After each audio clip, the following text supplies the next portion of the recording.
Inventions made by accident. Number 1. Potato chips. In the summer of 1853, in Moon's Lake House in Saratoga Springs, Cornelius Vanderbilt was waiting for his dinner. The chef, George Crumb, brought out the dinner, but Cornelius refused it, saying the French fries were too thick.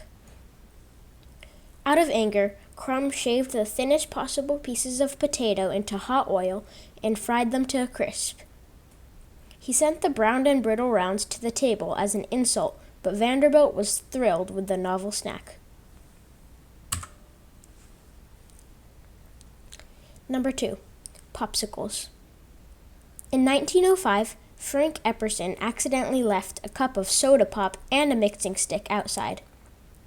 That night, the weather went down to a record low and froze the soda pop. He thought that many people would like and buy this treat, so he declared it an Popsicle after his own name and began selling them.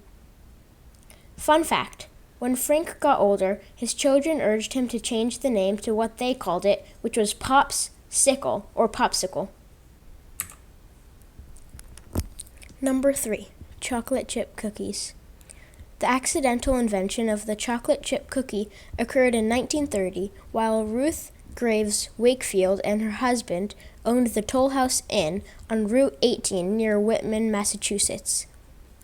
One night, Ruth decided to make a batch of chocolate butter drop dough cookies, but then figured out that she was out of baking chocolate. As a solution, Ruth then chopped up a block of Nestle semi-sweet chocolate and added it to the batter. She expected it to melt and disperse through the dough like baking chocolate would. The chocolate pieces kept their form, and the chocolate chip cookie was born. Number 4. Slinky. Mechanical engineer Richard James invented the Slinky in 1943. At the time, he was working to devise springs that could keep sensitive ship equipment steady at sea. After accidentally knocking down some samples off a shelf, he watched in amazement as they walked down the stairs instead of falling, which sparked the invention of the Slinky.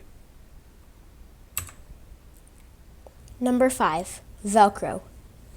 Velcro was invented when George de Mestral, a Swiss engineer, was on a hiking trip through the woods. He found burrs clinging to his pants and also to his dog's fur.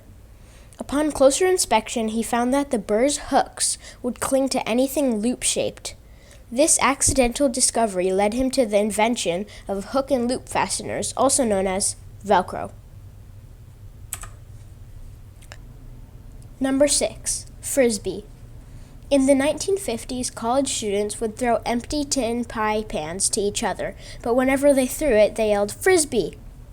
Later, Walter Frederick Morrison of Wamotoy started producing smaller, plastic, more aerodynamic versions of this product and began selling them. The name was later changed to Frisbee with 2 E's.